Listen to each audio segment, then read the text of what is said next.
You know that by inviting me to speak this year, you are automatically inviting me to speak again next year. Let me explain why. Macroeconomists like myself, they do two things. First, they come up with forecasts and predictions about the future. And then second, later on, they have to show up again to explain why those predictions fail to materialize. So you have to invite me again. Also, I wanted to say that we are going to have a Q&A at the end of the session, but I'd like this to be as interactive as possible. So please do interrupt me along the way with questions, comments. And I'll tell you this, I'm very honest, very open. So you can ask anything. If I know the answer to your question, I'll give you an answer. If I don't know the answer to your question, I'll give you an answer anyway. I'll come up with something. So you can ask anything. And I also wanted to mention, as you can tell by my charming accent, I'm originally from Brazil. So if I say something which is not entirely clear, I'm more than happy to repeat it in Portuguese. So, all right, let's get to our talk.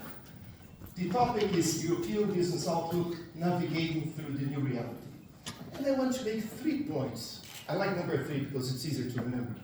So first, let me talk about the new reality. And I'm going to look at this picture here. The boat is the Eurozone economy, and you see these waves hitting us. Well, these waves are coming from across the Atlantic. I let you guess where it's coming from. Of course, it's the United States and the Trump policies there. So let me talk about that, what Trump is doing, what the policies look like, what the implications are. Second, let me bring it home. Let me tell you about the implications for the Eurozone economy, how Europe can respond to those new challenges. And then third, let me try to offer a few thoughts about how corporates like you, your firms, your companies, how they might be better able to navigate this new reality.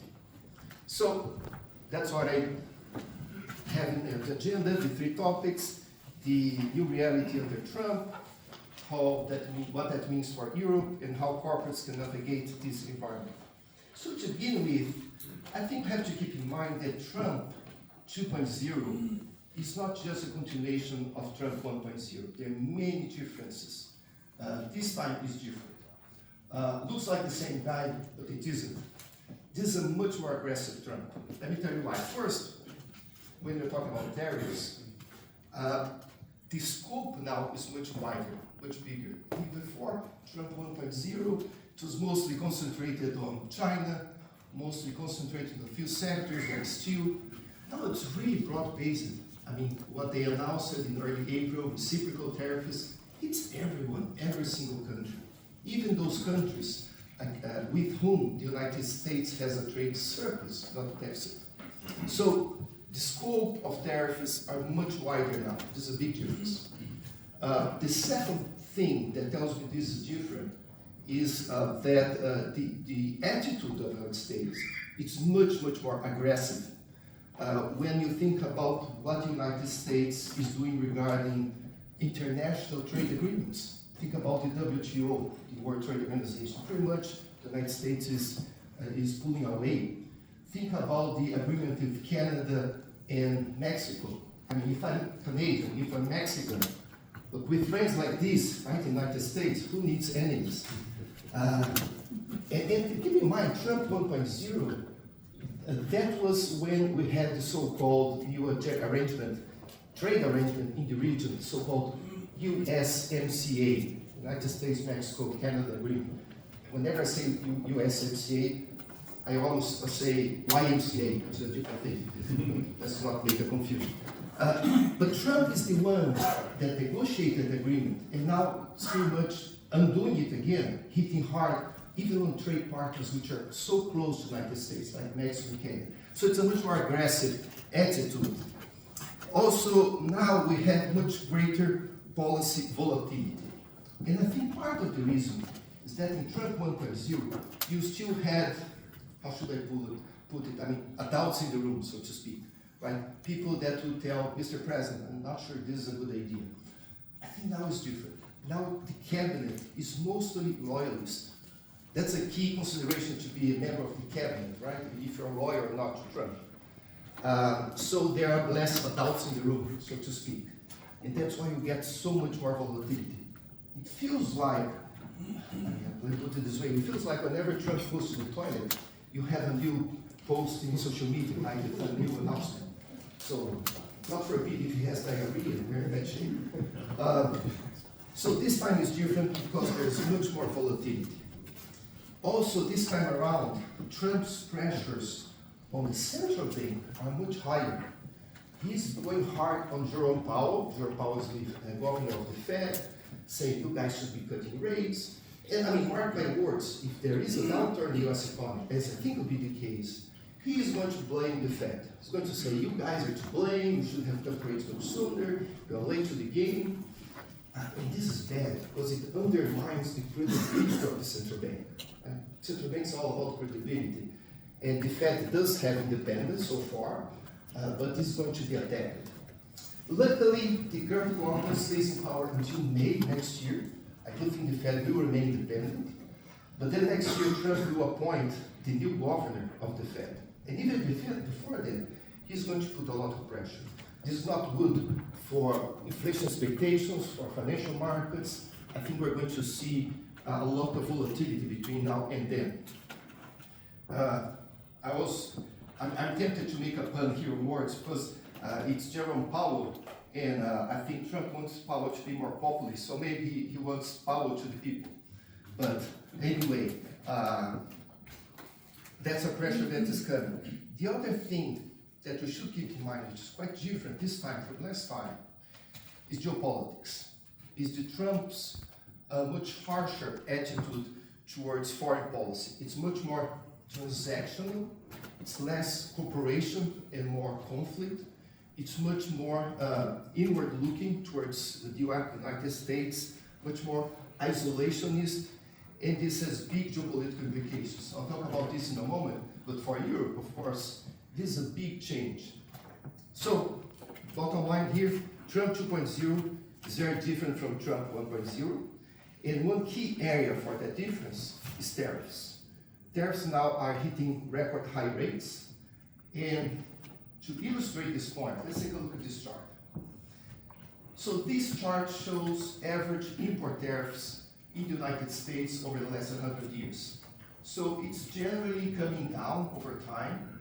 You had a big spike here around the 1930s. Actually, it's a very important precedent because it's a so-called smooth holiday tax to Congress people that thought, well, we should have tariffs on imports.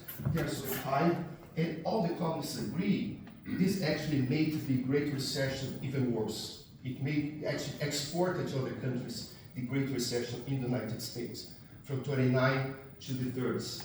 Well, after that, tariffs came down over time, and I mean, it was pretty much a free trade environment, broadly speaking, right? The rates came down, tariffs came down to the United States on average to something like 2-3%, very low.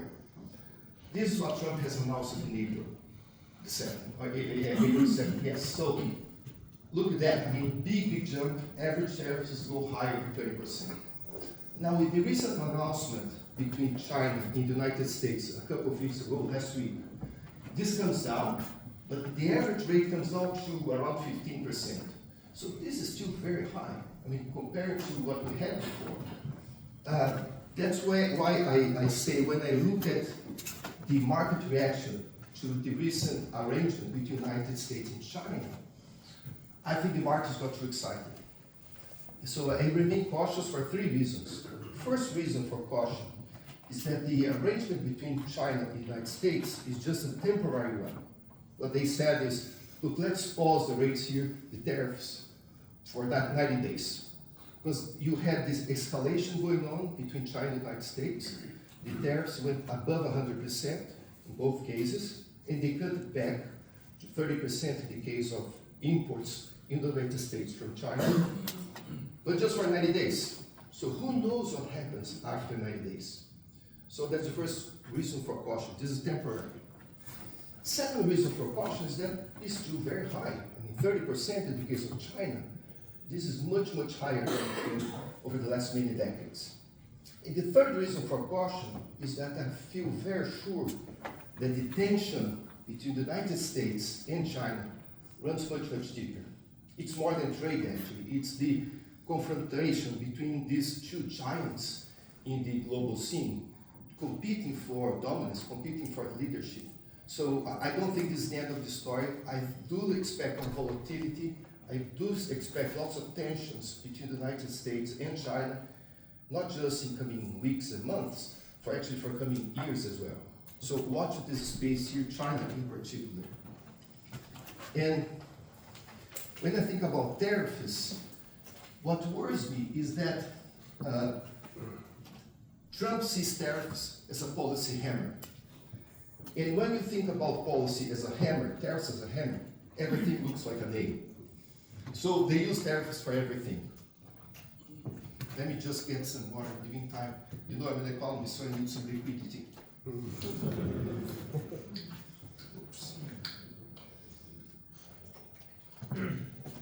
So, they use tariffs for everything. So if you have a problem with fentanyl in the United States, drugs coming from Mexico, you put tariffs. If you worry about immigration from Canada, from Mexico, you put tariffs. If you worry about the decline of manufacturing jobs in the United States, you introduce tariffs. If you worry about the trade deficit, introduce tariffs. Just a word here on the trade deficit. This is just silly. From an economics point of view, fighting a trade deficit with tariffs is just shooting yourself in the foot. From a macro point of view, a trade deficit basically means that the United States is consuming, consumption is bigger than production. It's as simple as that. You consume more stuff than you produce, that's why you buy from abroad. It's a trade deficit. So the way to handle it is to address the underlying causes of the issue. So consumption is big in the United States because of private sector consumption and public sector consumption. In the public sector in particular, they are running a very large fiscal deficit. The government spends a lot of money.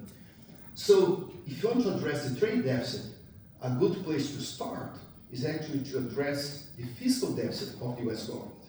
That would be much more effective than just introducing tariffs. But anyway, it's not what we're doing. So this, I think, is a problem because it reflects how Trump is using tariffs for everything. What's the economic impact? Well, it's bad. It's bad for the United States. I think it's bad for the global economy. It's going to distort global supply chains. I'm sure you're going to see in your sectors as well. All the supply chains get very uncertain. It's going to depress global trade volumes, which is bad as well. I mean, we had seen many decades of globalization. I know there's a panel later on about this. I think it's going to be a very interesting panel. Because we had globalization taking place for many decades. I think those days are over. We're going to see now is big globalization, a more fragmented global economy. And tariffs aggravate that picture. Also, from a macro point of view, tariffs mean a negative supply shock. I know this is economics jargon, let me translate. It's bad for growth and bad for inflation at the same time. Because usually, when the economy is very hot, inflation is a problem. When the economy goes into a recession, inflation is very low. In this case, tariffs actually hit both sides of the equation at the same time. It produces less growth and high inflation at the same time. That's why it's so tricky for the Fed, the federal government, the federal central bank, to handle the situation. Because with the economy taking a slowdown, you're inclined to cut rates. But with inflation picking up, you should actually be hiking rates. So the ability of the Fed to cut rates, I think, is going to be constrained as the negative supply shock. And we're going to have global consequences as well. I worry about global retaliation.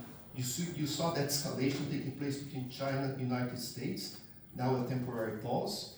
But I can see other countries retaliating as well, which is bad for the US, bad for other countries. You see also an erosion of global arrangements, like the World Trade Organization. So, I think this is overall bad, of course. But let me say three things about the outlook under Trump. Again, I like the number 3. Let me put it this way, the good, the bad, and the ugly. I think the good news about the outlook under Trump is that there are limits to how much damage those policies can produce. And the reason for that is that I think there will be backlash. There will be backlash from voters to begin with. You see the popular support for Trump is already coming down fast. So that matters. I think there will be backlash from Congress eventually. Not so far. Congress is dominated so far by Republicans. The Republican Party is a slave to Trump so far. But keep in mind we have midterm elections next year. Right? So things may change if popularity continues to be very low, if voters are moving away from supporting Trump's Republicans. So we could see some pushback there. I think also we're going to see some pushback from courts. Trump has been bending the law, challenging really the courts, unfortunately eroding the rule of law, but let's see how far it goes. I suspect ultimately the Supreme Court will have to judge on this, so there could be some constraint on Trump's policies as well. I think there will be pushback from the markets as well, especially the bond market. When you see the yields on treasuries, 10-year treasuries, 30-year treasuries, they're rising 4%, 5%. So this is a sign that the markets are pushing back against Trump's policies, particularly on the fiscal front. There will be pushback from domestic sectors as well. The auto sector, I think, is a good one because if you introduce tariffs on steel, for instance, okay, it's good for the steel sector, but it's bad for consumers of steel, like the automobile sector. So the automobile sector complains, and you get waivers, you get exceptions, which makes it very messy, but it puts some limits on the original plans of the Trump's policies.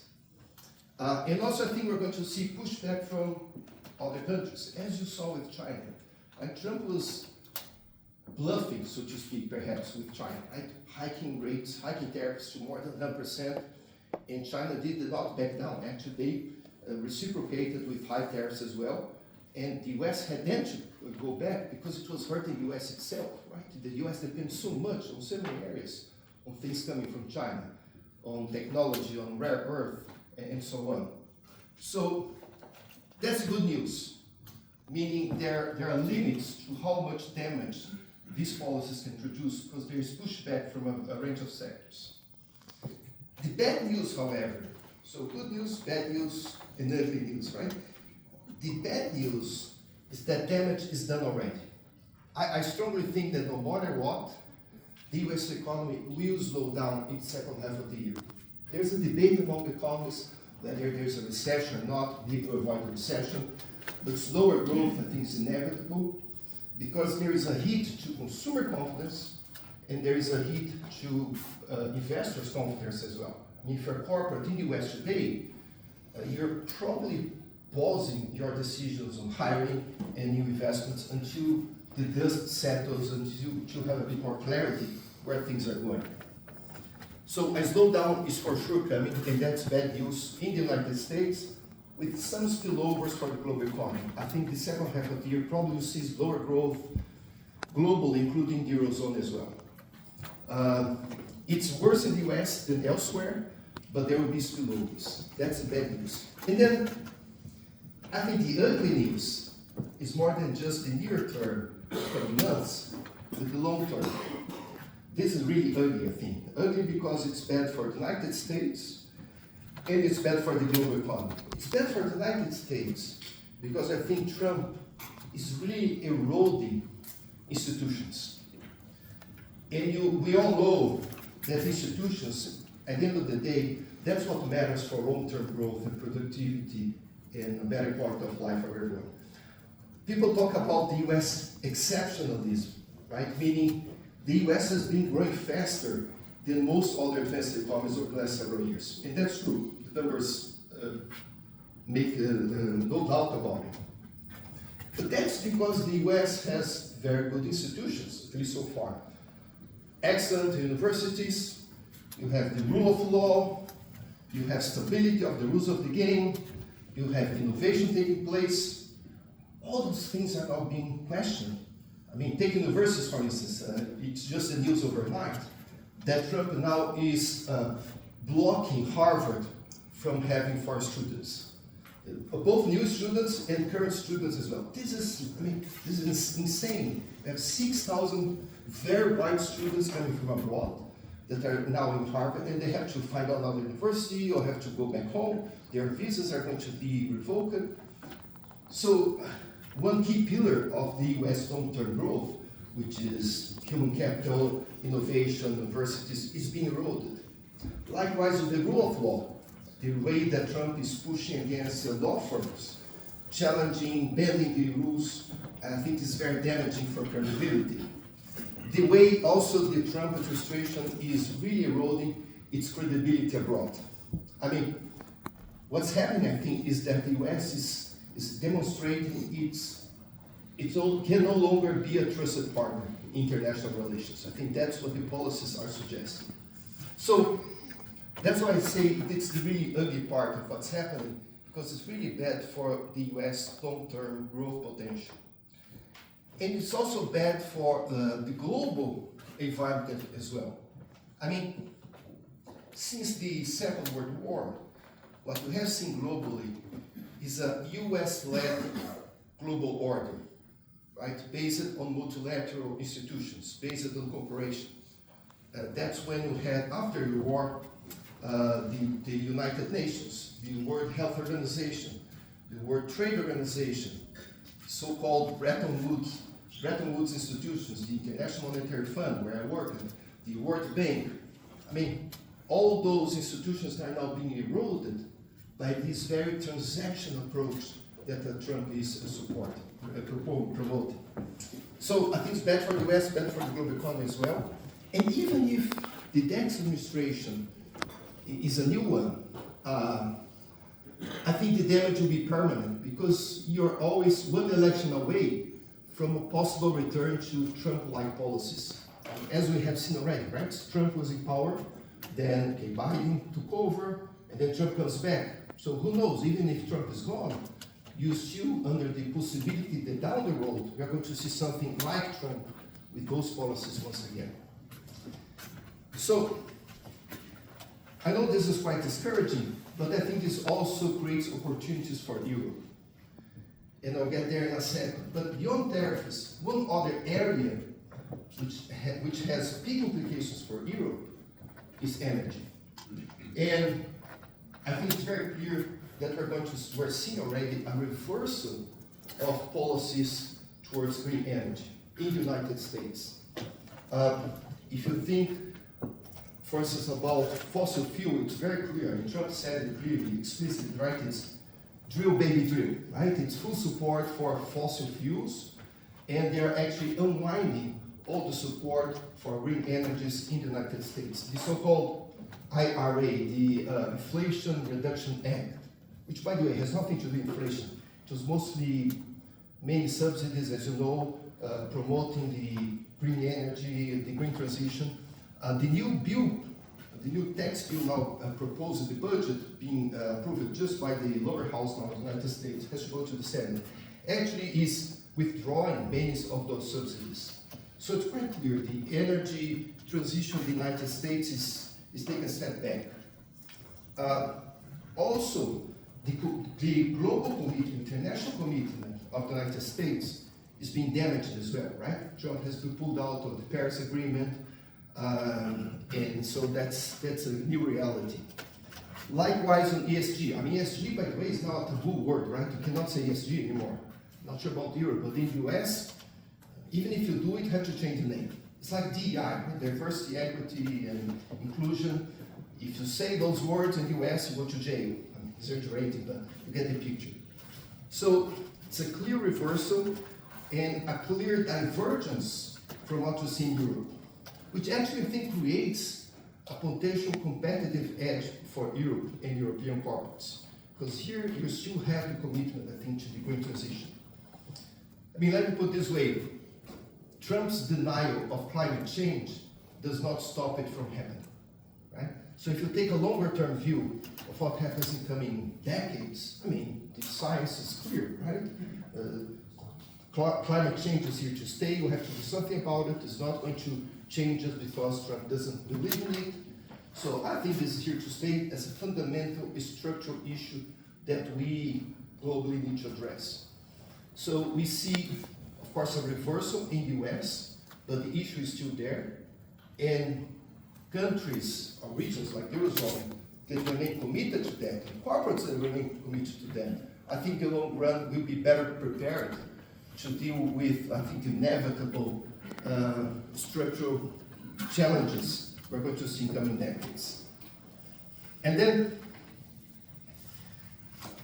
so there's the change in tariffs, there's the change in green transition, and there's the change in geopolitics.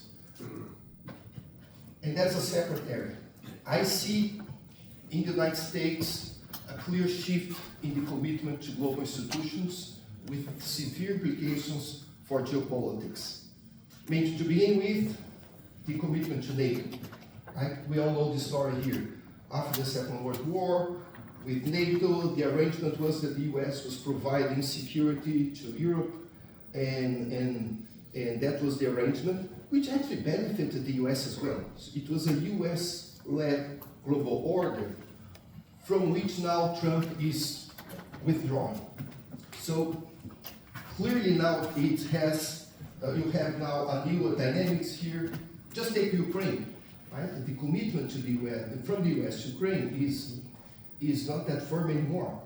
I mean, it looks like, from the recent comments from Trump, it looks like he's basically saying, look, you guys handle this, right? Putin gets together with Zelensky, and you guys figure out, maybe the Vatican can help, and the US is basically pulling out. So, therefore, the commitment to NATO, I don't think is as firm as it was before. That's quite clear, with implications for the European outlook. Actually, it forces Europe to invest more in technology, in defense, in military. Forces Europe to look for a more strategic autonomy situation, which actually may be good, but it's clear change. You cannot rely anymore on the US to provide the defense umbrella you had before, after the Second World War. Also, I think we see here a picture of global fragmentation. That's why I have this picture of fragmented global economy.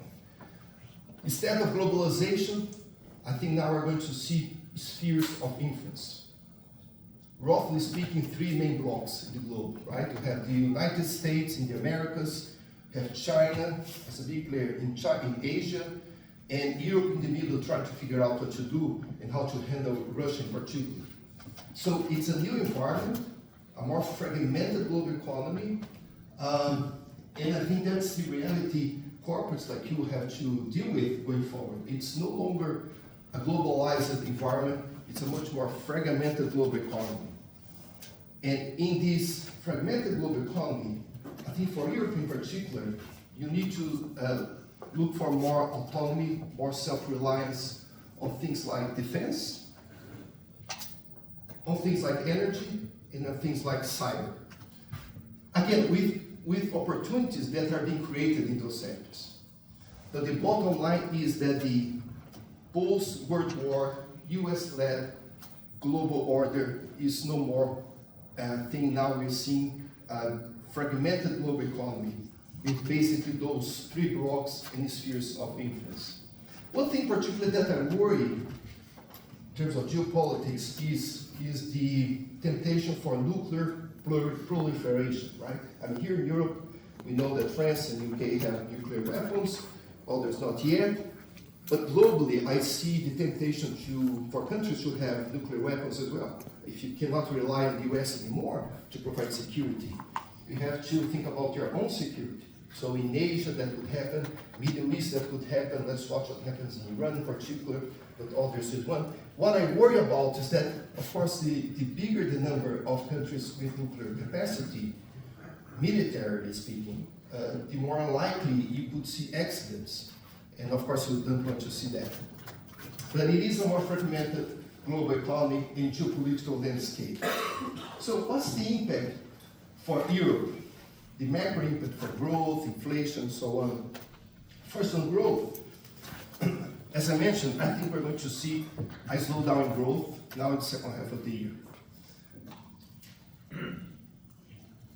I think that's true especially for the US, less so for Europe. And basically things get worse before they get better. I do think there will be a recovery for the Eurozone economy next year, mostly because of fiscal policies, which are now turning more expansionary, particularly in Germany. But that takes time. In the near term of the second half, I think we're going to see a slowdown. For the year as a whole, Eurozone probably grows a bit less than 1%, with hopes that it will do better next year. Of course, there are regional differences as well, right? Germany underperforms, has been underperforming already for the last couple of years, probably still underperforms again this year, but has better outlook next year. Italy and France are middle of the road, and Spain is clearly outperforming, clearly this year, maybe less so next year, but still outperforming. So, in terms of growth, be ready for a slower environment in the second half of this year, before there's hope for better recovery next year. On inflation, I think the inflation problem is mostly a US problem than globally. It's bad for everyone. Tariffs, are bad for everyone. Bad for growth and bad for inflation at the same time. But this is most clear in the United States. I think the implications for other economies are not as big. Which means that the ECB, the European Central Bank, probably still can cut rates a bit farther without having to worry too much about inflation. Inflation in the Eurozone is very close to the 2% target, a little bit above. So, the idea is that the ECB, therefore, should be able to cut rates even below 2% in coming quarters more easily than the Fed. As I mentioned, for the Fed, it's a bit more complicated because of the inflation pressures, which I think are going to be much bigger in the United States than here in the Eurozone. So slower growth, inflation, more of a problem in the US than here. Central banks probably cut rates, but more easily so here in Europe than in the United States. And I do think we're going to see more currency volatility.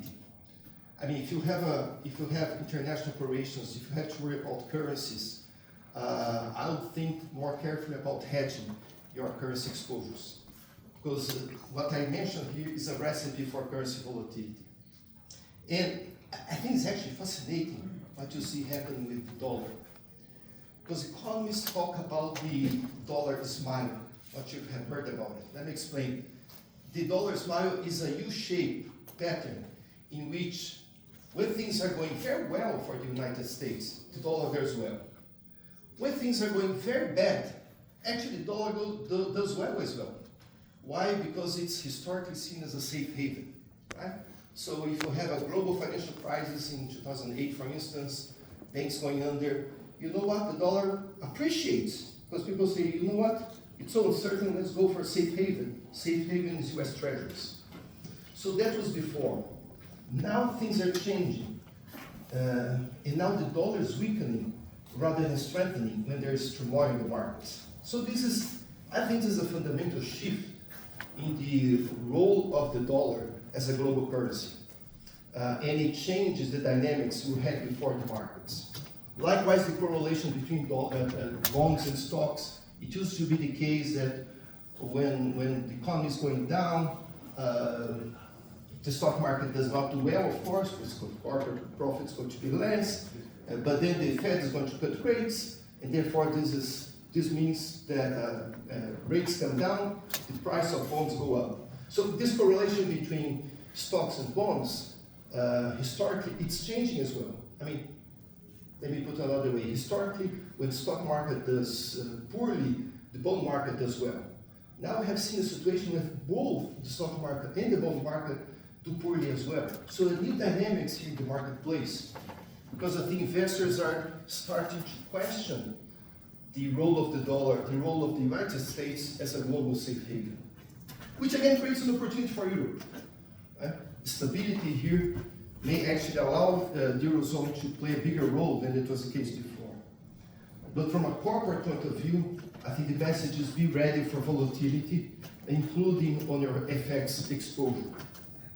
And the other impact I have to mention is what it means for investor sentiment, right, or corporate sentiment. If you think about I'm sure if I ask you, you're probably going to tell me, look, we are here in terms of our decisions at the board level, we're in wait and see, because the uncertainty is so high.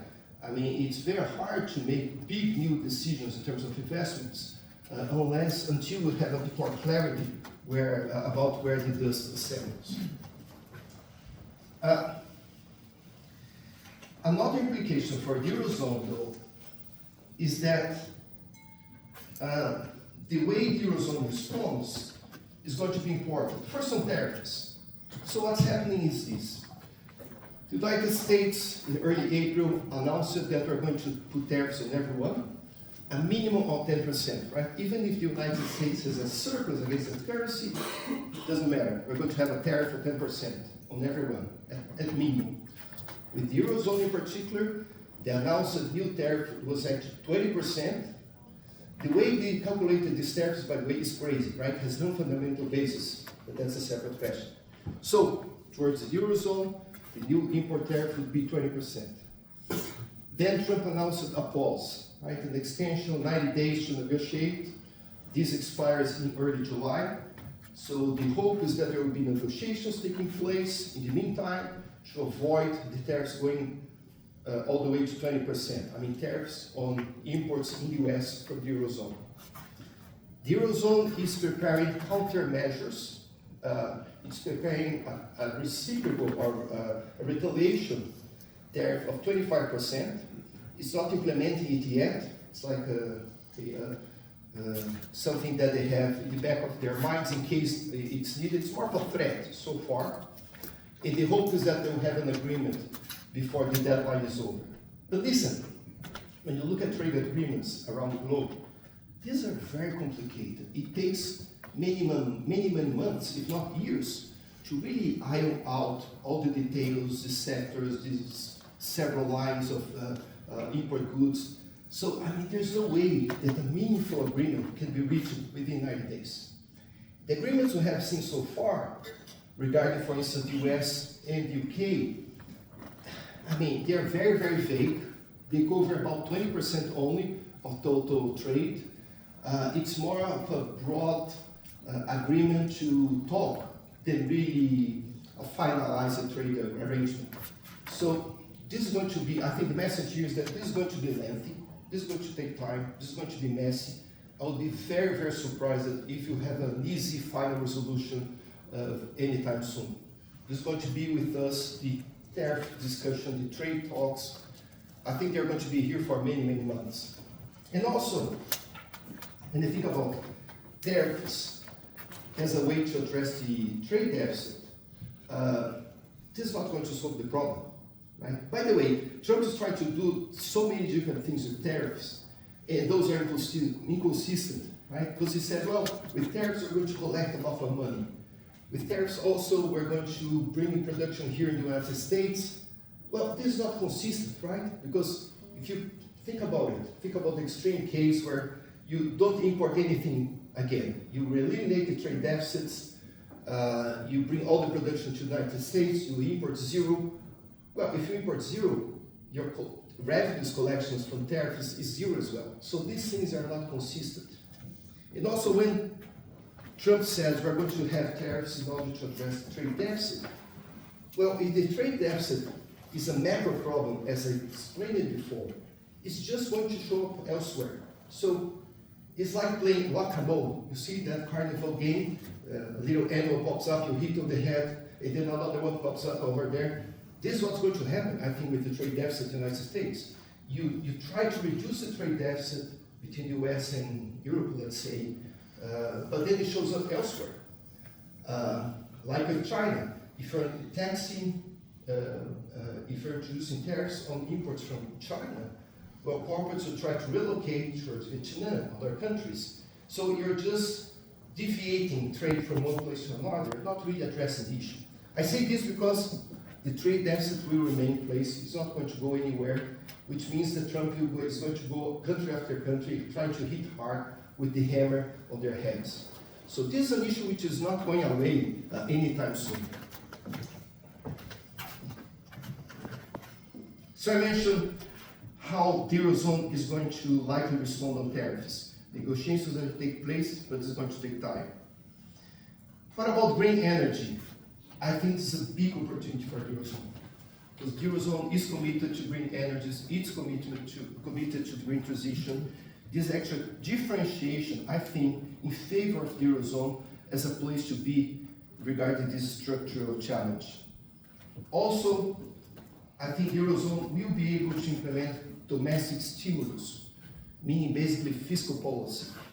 So I think we're going to have fiscal spending increasing the Eurozone, hopefully improving, supporting strategic industry, helping in the transition, especially the green transition as well. So that's actually an opportunity for the Eurozone. The Eurozone does have the capacity, Germany in particular, of using fiscal policy to support the domestic economy. And then last but not least, military spending, defense spending. This is a thing that is going to be a big change in the Eurozone outlook. And again, as I said before, in the post-war we had this arrangement, right? That the United States was providing military defense for Europe, and therefore Europe was able to use its resources to invest in social welfare. Now we're shifting from social welfare to military warfare.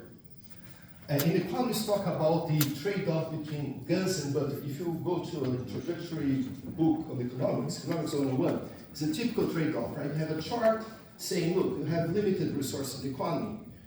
You have two alternative destinations of your resource. You can produce butter or you can produce guns. I say this because that illustrates the picture of the Eurozone. For many, many years, Europe was able to produce butter, meaning social welfare, social network, social safety net. Now we're going to shift from butters to guns, to military defense. So it's a shift, that's why I use this image here. We're going to see more guns rather than butter, more military spending rather than social welfare. I think this is most clear in the case of Germany. I think Germany is fascinating.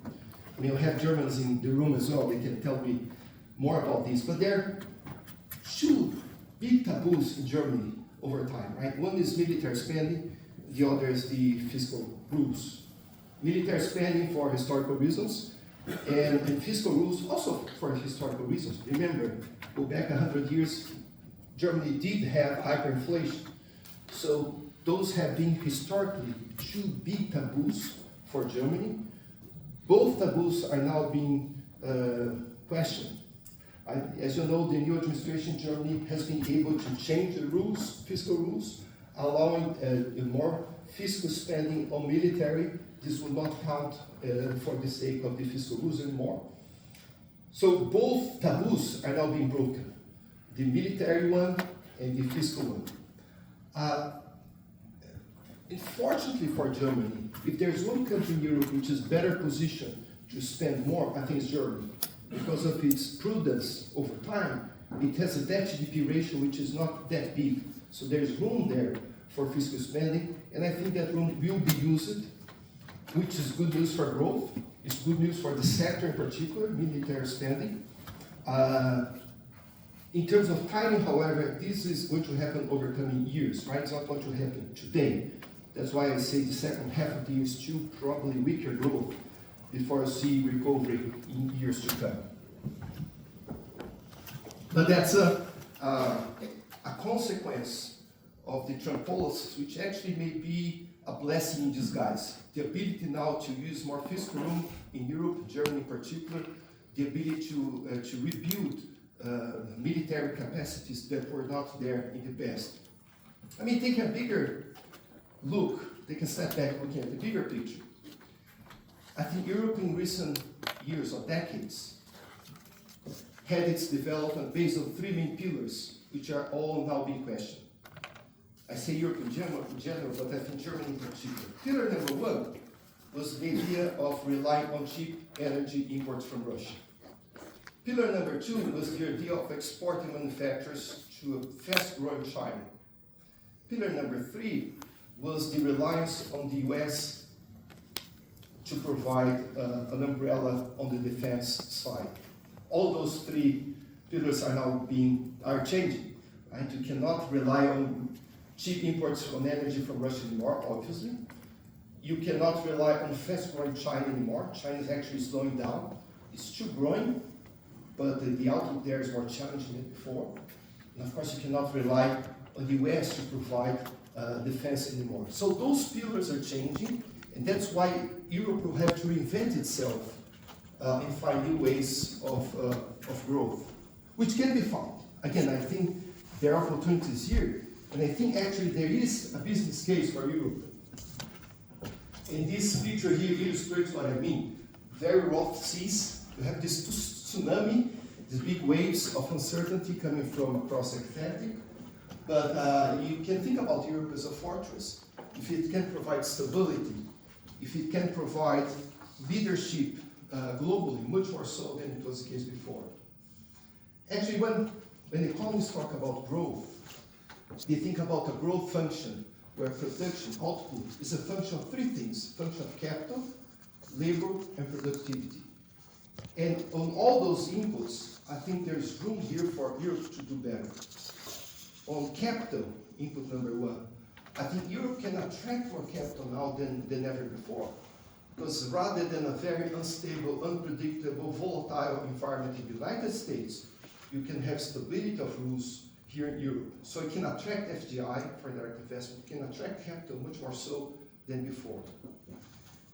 On input number two, which is labor, likewise, it's becoming more attractive. I mean, again, just think about what Trump is doing with Harvard just overnight, right? If I'm an international student, I'll think twice before going to Harvard. I'd rather go to Oxford or Sorbonne or any of the great universities we have here in Europe. So we have human capital, I think, that becomes more available for corporates in Europe than it was the case before. That's true for students, that's true, I think, for professionals in general as well. And then input number three, which is what economists call total factor productivity, or essentially efficiency. I think it's an opportunity for Europe as well. I mean, you may have seen the Meta report, the Draghi report, basically saying, look, for Europe to grow faster, there is a pathway, and that pathway includes less regulation, more incentives for innovation. So there is room, therefore, for Europe to take advantage of this new environment, to have more capital, more labor, and also more productivity. And Europe has market advantages. I mean, after all, it's a big market. You have the single market advantage, you have incentives in R&D, research and development. You have regulatory stability, unlike the United States. You have the leadership in green energies. You have the new possibilities in defense and the military. You can offer longer term credibility when compared to the United States. So I think therefore there is a business case for Europe, which is actually stronger now than it was before Trump. I should say a couple of words about China. And China offers, I think, both risk and opportunity.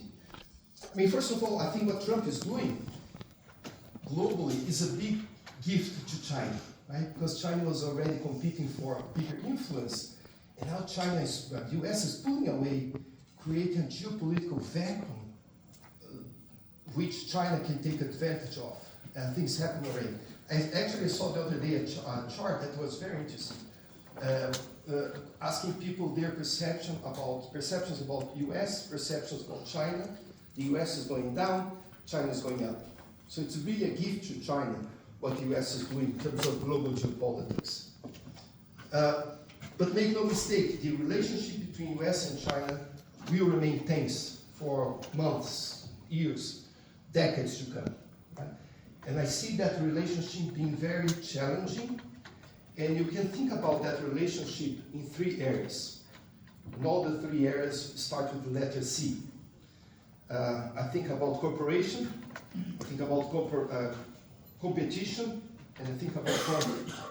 On cooperation, there is room, there are areas that are open for cooperation. Climate change is a big one, right? You cannot really address climate change effectively without having the two bigger biggest polluters in the world sitting in a room and doing something about it, which is the United States and China. So there's room for cooperation in some areas. I'm not saying that's going to happen anytime soon, but the potential, that's one area of the relationship. The other area of the relationship involves competition, and I think that's clearly the case in technology. I mean, you guys are closer to the technology sector than I am, but that's clearly one area where there is obvious competition here. Think about Huawei and those sector. But there are also areas of conflict. Here I'm thinking about Taiwan, which is another big geopolitical factor to watch in coming years, right? Sooner or later, this will come back as a big issue, and how the US responds to that is going to make a big difference. It looks like, as it's the case with Ukraine, the US is taking a step back.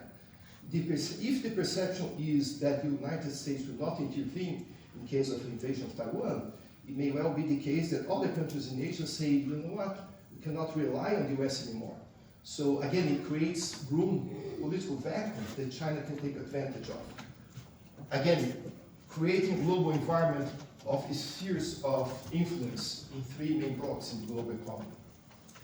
So for corporates like you, I think this is a balancing act, right? You need to find new trade partners. You need to, I think about new trade opportunities with emerging markets like Latin America and Asia. And China remains there, but it's a tricky balancing act. It's clear that China is not going to be able to grow as fast as it did before. Right? Because before, China had the reliance on global trade, which has been challenged now. And China had the reliance on the domestic market, where we had urbanization taking place. I mean, all these people coming from the rural area to the cities, it's coming to an end. So potential growth in China is coming down. It's still growing fast, but not as fast as it was the case before. And when I think about Eurozone and China, of course the areas to watch here first is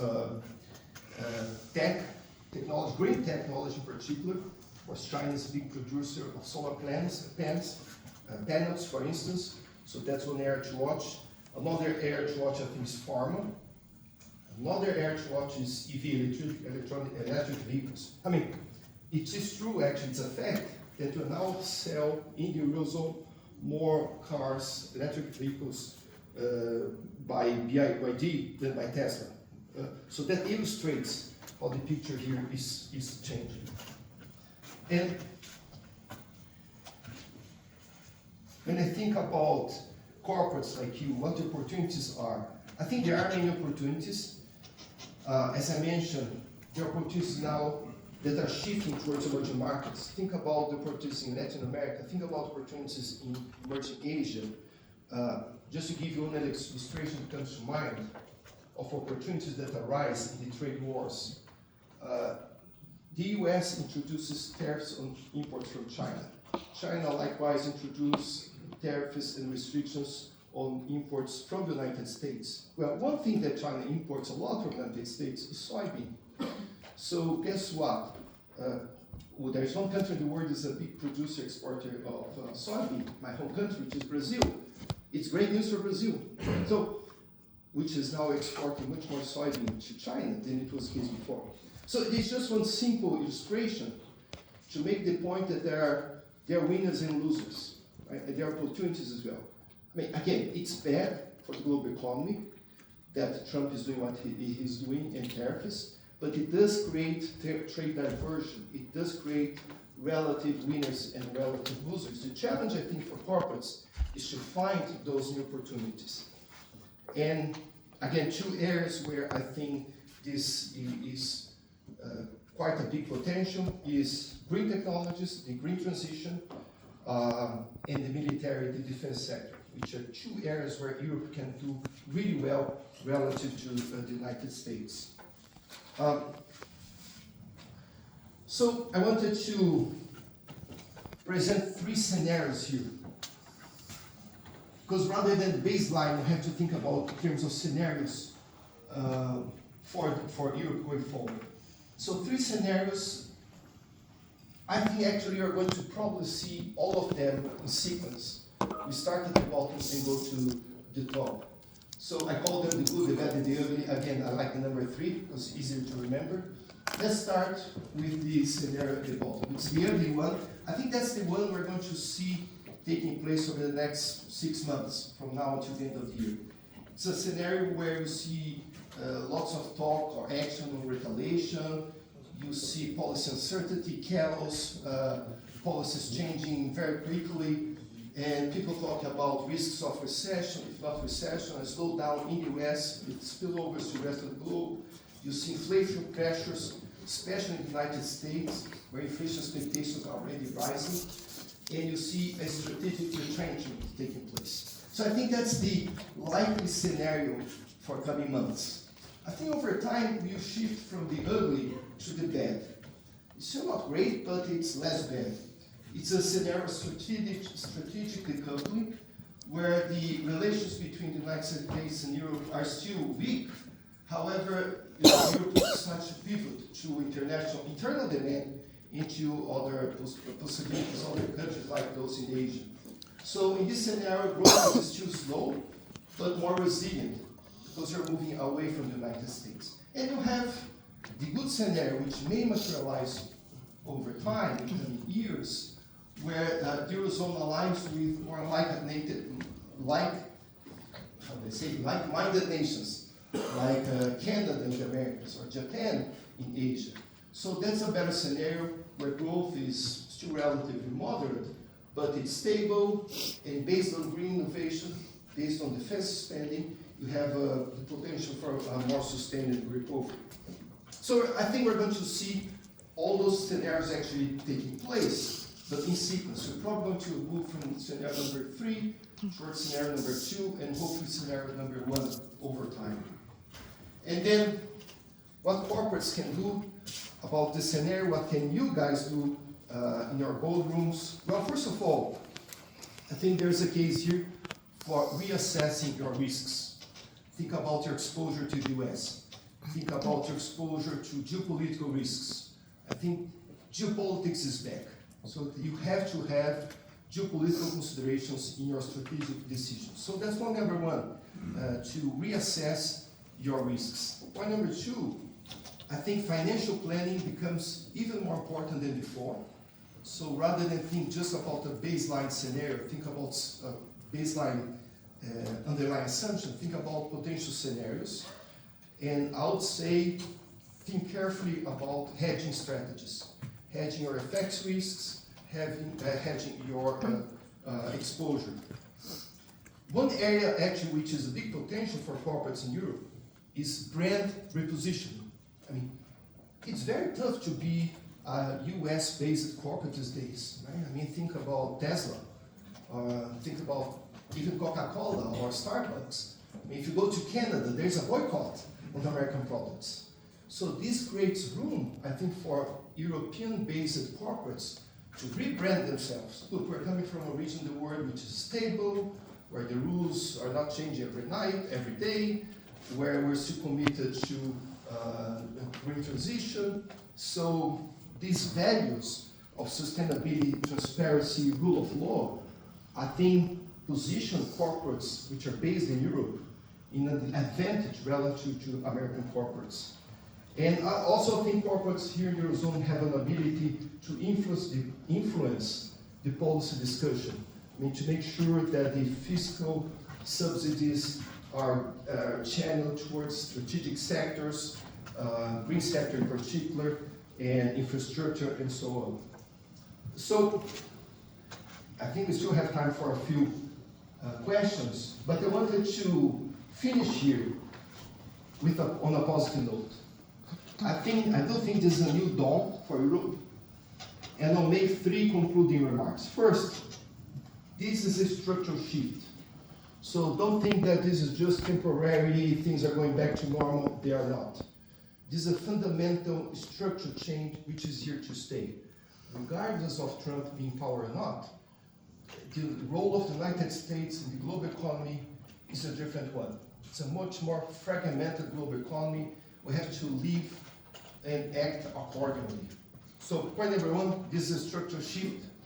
Point number 2, it does create opportunities. There are many challenges, but there are many opportunities as well for corporates in Europe. And again, on the green sector, I think is one of them. On the defense sector is another one. And point number 3, move early. And the sooner you start to adjust your strategic plans to the new reality, given the challenges but also the opportunities, the better I think it is for the future of your corporate. So, point number 1, the world has changed structurally for good. Point number 2, there are challenges but also opportunity. Point number 3, go after the opportunities, and I think we're going to do very well.